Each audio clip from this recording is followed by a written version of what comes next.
Hello, everyone, and welcome again to the Unfound Podcast Channel on YouTube. I'm, of course, Unfound's host, Ed Dentzel, and as the title suggests, this is a map analysis for the disappearance of Maura. This is an episode that came out, a two-parter. They both parts came out on the same day, June 23rd of 2023. Before I get started, if you are not yet a subscriber to this channel, please hit the little button in the bottom right-hand corner of the screen. Please like this video, give it a thumbs up.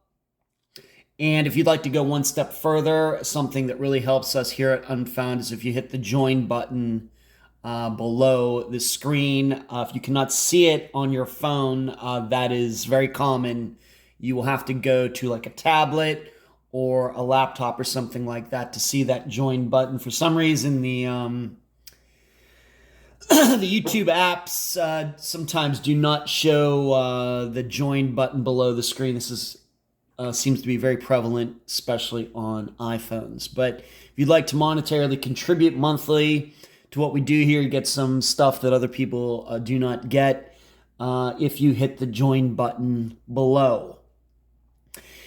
This video is probably not going to be as long as you think it would be, given that it is the disappearance of Maura, a disappearance that has been covered over and over and over for the last 19 years on TV, other podcasts, YouTube channels. A lot of people have taken time, a lot of time, maybe too much time, to analyze, go over everything. And I'm just going to try to keep it very, very simple here. I'm really going to try to do that.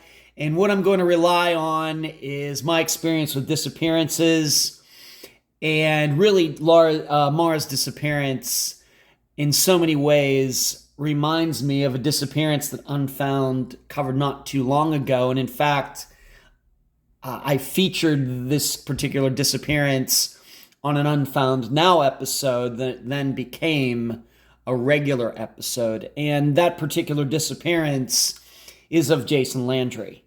It is so interesting to me as a guy who studies disappearances, how much these two are so much alike. Now, granted, it seems Jason, Maura, different people, and we know different disappearances are about circumstances. But if you take a look at them overall, it is it is almost a little creepy. So, but first I want to just look at what you are seeing right in front of you. Of course, the blue line right here shows here in Google Maps in 2023 the shortest distance to get from the University of Massachusetts at Amherst to the place where Maura's car went off the road, this Route 112. And as you can see, it's 2 hours and 27 minutes, as it says in the box right there. Do we know exactly what it would have said on some sort of MapQuest or something back in 2004? I'm not sure. Julie talks about that in the interview, but all I can tell you here in 2023 is Google Maps says this is the quickest way to get from University of Massachusetts Amherst to the point where the car went off the road. However, you do see that, as you know, in Google Maps, it does offer you different alternate directions. And according, you can't see it, maybe you can't see it on the screen. This quickest way, the blue line, is 2 hours and 27 minutes. But if you were to take one of the alternate routes, the first alternate, I guess, going up this way, following this gray line, it would be 2 hours and 51 minutes. So it's certainly farther, certainly longer, but not overtly so. It's the alternate route is only 24 minutes longer, and it's only 5 miles longer. So not a crazy alternate route. But it is believed that this is the way Maura went up to get to that spot where she wrecked. Now, what is interesting to me about this, in looking at this, is I think that Julie in the interview makes a very, very good point in stating that there's reason to believe that Maura was going in the wrong direction for wherever she was intending to go. And that's something that's important to remember here, is that even though she had these map quests and everything else, it's not clear what her destination was. Still, nobody knows. We know from these internet searches she called around and everything, but on those map quest sheets, not as clear. But none of them seemingly had her going up here and then going east, seemingly. And the other reason I state this is because given that these two alternate routes are so close to get to this spot right there, we'll zoom in a little bit more now. They're only 24 minutes in time difference. The main route is only 24 minutes shorter, and it's only 5 miles shorter. So maybe even depending on conditions and traffic and wrecks and everything, the alternate route might be faster sometimes. But what is clear to me is that if she was really intending to go to the east somewhere, and we can look off to the east if I want to zoom this out, we of course see the White Mountain National Forest. We see Lincoln, these areas. Of course, there's not much over here before you get to the state of Maine. There's the border of Maine, that little dotted line right there. You should know this part of New Hampshire. Of course, New Hampshire is not a very big state anyway. But it only, New Hampshire, as you go north, only gets skinnier and skinnier and skinnier, as Vermont is creeping in on one side and Maine is creeping in on the other. But what you see, though, this is the wreck site. But if I move this spot, the farther I take this to the east, taking it over to Lincoln, for example. So remember that the difference in time to get to the actual wreck spot between the major route, the main route, and the alternate route was 24 minutes. Would you believe to get to Lincoln, which is only a few miles east of where she wrecked, at that point, it's exactly the same. To take this blue route and take the gray route to get to Lincoln, New Hampshire, it's both 2 hours and 47 minutes. And I guess what I'm saying here is the farther, let's just say that Maura was thinking about going somewhere to the east over here. It makes it more and more likely that their destination was more to the east, that she would have taken the alternate route. Because it would have been, as you go east, this route over here becomes quicker. And my belief is all of these roads did exist back in 2004. Whereas the more you go west, the more her final destination, she planned to go west, whether it's right over here to this route and further to even going off the screen, the blue route then becomes the main route. And of course, being that we know that she was going east when she wrecked, I think it then really causes us to think that, yes, she was going in the wrong direction, because she was really going to the east and had printed out these directions. The directions probably would have had her going up this way, but they didn't. They had her going up this way. So I think Julie makes a very, very good point on that. In addition, what you also see is, if you noticed as I pulled that dot over toward Lincoln, New Hampshire, that the route over here went from the 112 where she wrecked to this other route, which is known as 116. So if she was really going to the east and going this way, she wouldn't have even been on the road where she wrecked. This once again leads me to believe that I believe Julie is right, that at some point Maura made a wrong turn or something like that. She thought she was on a particular road and she wasn't. And it's very fair to believe, being that she went up this way, is that yes, her intent was to go west, and for some reason she made a mistake and went east. And we have to remember, she did not have GPS, and even these days we know stories out there, people following their GPS, their Waze app or whatever, and still getting lost to the point of dying. So we have to keep that in mind. So it's just circumstantial. But if you've ever heard the idea that I think she was meaning to go west or on the wrong road or something like that, I think there's circumstantial evidence to believe that's true. It's not necessarily scientifically true, but it's certainly not a crazy idea. Now you may say, well, yeah, but Ed, she was in Vermont this whole time. When she went over into New Hampshire, would she not have realized that? No. And I went down and checked that. So let's really, really zoom in on this. And this is going to take me a little time to do this. So the point that she wrecked is right there. All right, so I'll move this dot back over to where she actually wrecked, right there.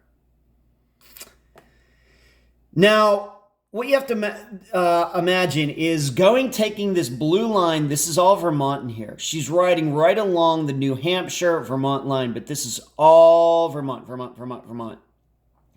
And then when she chose to go east, at some point, of course, she went into New Hampshire, and you're thinking, well, wouldn't she see the sign? No, and I'm going to show you why. I think, as a guy who's driven between Florida and Pennsylvania many times over the past 4 years, we get these big, welcome to South Carolina, welcome to Georgia, welcome to North Carolina, welcome to Virginia, welcome to West Virginia, welcome to Pennsylvania. I think that's kind of the order. No, it's Georgia, then South Carolina. But let's take a look at this. I have to go back here. I have to zoom in a little bit more. Let's take a look at that border. It's actually a bridge that she would be going over that night. We have to remember, it's at night as well. So we're going to put it right there. The route she presumably was on to get to the point where she wrecked. This is the bridge that goes between Vermont and New Hampshire. So we're looking east. This red truck is headed east, the same direction that Maura would be going. That sign you see right there is it. That sign you've seen right there, I'll move it over a little bit. That sign you see right there is the only thing that would have let her know that she was going from Vermont into New Hampshire. There was no big sign, no big placard, nothing else. And we also have to remember this is at night, and this is a bridge. Let's see what kind of lighting it has on it. And we have to remember this is from 2022, so, not a lot of, doesn't even look like a lot of lighting on it here, even in the year 2022, so it might have even been less or nothing in 2004. That's it. So there would have been nothing for her, even if she's following this, and we have to remember, there might be the idea that she was drinking or something like that, that she could easily pass this sign and not even know it. Even though she wasn't intending to go to New Hampshire, she gets confused by the directions, maybe due to drinking on the way or something, and she's in New Hampshire and she doesn't even know it.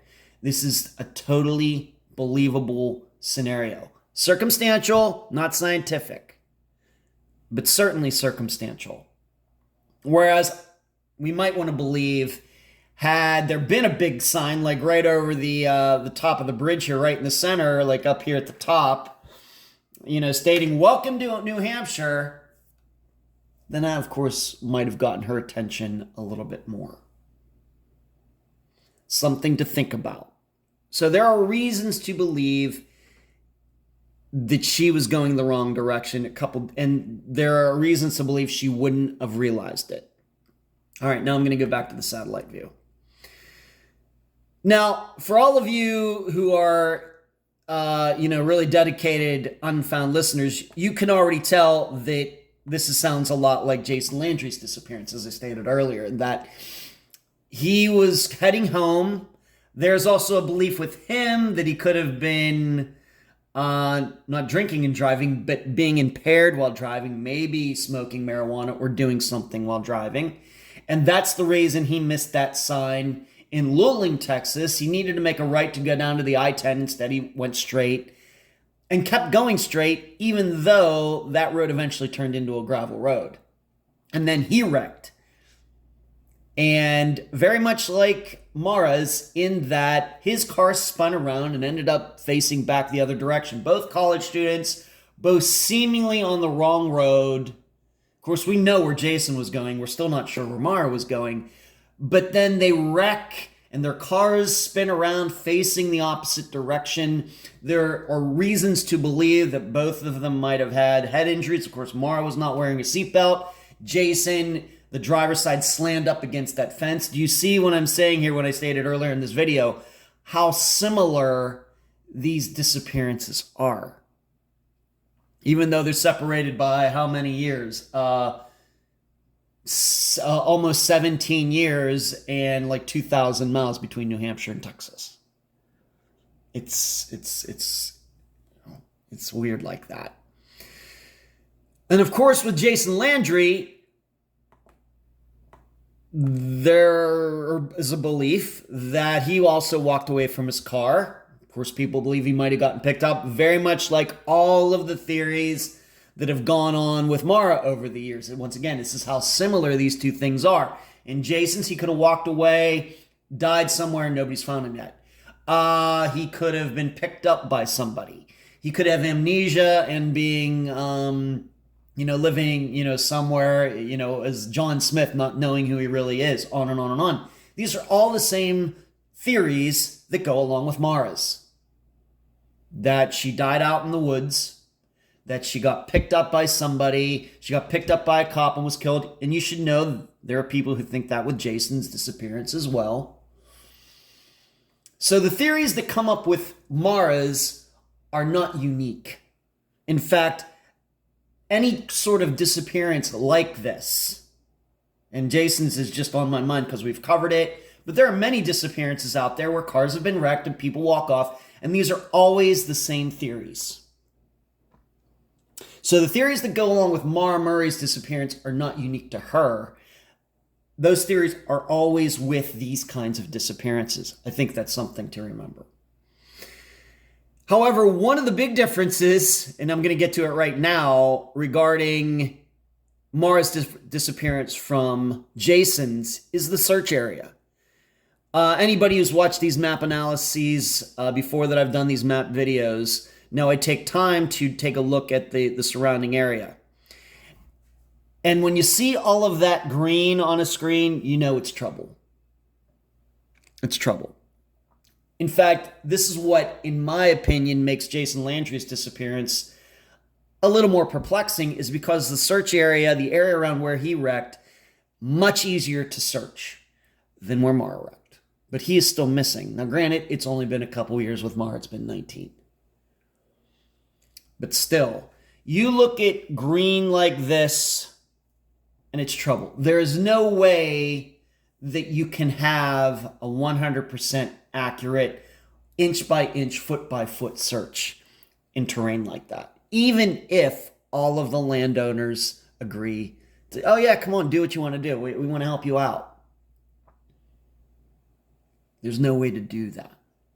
In addition to the fact that I do not think that it is, I think that it's very reasonable to think that Maura showed reasons that she really did not want to be found that night, given the circumstances of her wreck, that she wasn't supposed to be up there. She wasn't supposed to be driving her car, that she lied to her professors. She had every reason to want to get away from the car and everything as soon as possible.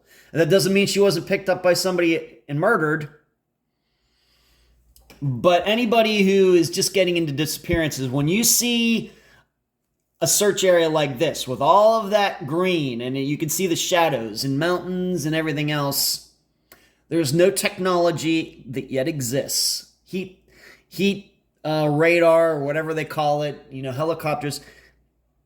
There's just nothing that's been invented yet to really cover this to the extent that we would like. And this is why I continue to say when it comes to searches, when you search an area, that does not mean the missing person isn't there.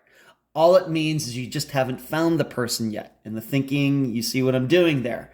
Just because you search for something and don't find it doesn't mean it's not there. Unfortunately, everybody has jumped to the conclusion, well, they've searched, so she mustn't be there. It's just not the way it works. So this is really all that I want to do with this video. I don't need to go down and take a look at the turn or anything like that. The fact is the car wrecked. Maura was driving. The question is what happened to her after that. And we have to look at the surrounding area. We've heard about the rusty knife. People are suspicious of the police and everything else. And a map video like that, this is not meant for that. All I wanted to do is show in this video that I think Julie makes a very good point that probably Maura was going the wrong way to where she really wanted to go. I wanted to prove the point that there's no way that Maura, if she was inebriated or something, would have known that she was going the wrong way because there were no signs telling her that she was now in New Hampshire when she thought maybe she was going like west in Vermont when surely she was going east in New Hampshire. And I also just wanted to show you and compare it to Jason Landry's disappearance, that these kinds of disappearances are common. The theories that pop up for them are common. Anybody who's come up, with these ideas since 2004, there have been disappearances like Maura's happening even well before hers ever happened in 2004, where these same kinds of theories have popped up. So anybody who says, well, I came up with this theory, you're not that creative. These kinds of theories always go with these kinds of disappearances, always. Running off, new life, died in the woods, murder by cops, murder by a passerby, got picked up. It's always the same. So thank you for watching. Please remember to subscribe, like this video, and I will talk to you again soon. See ya.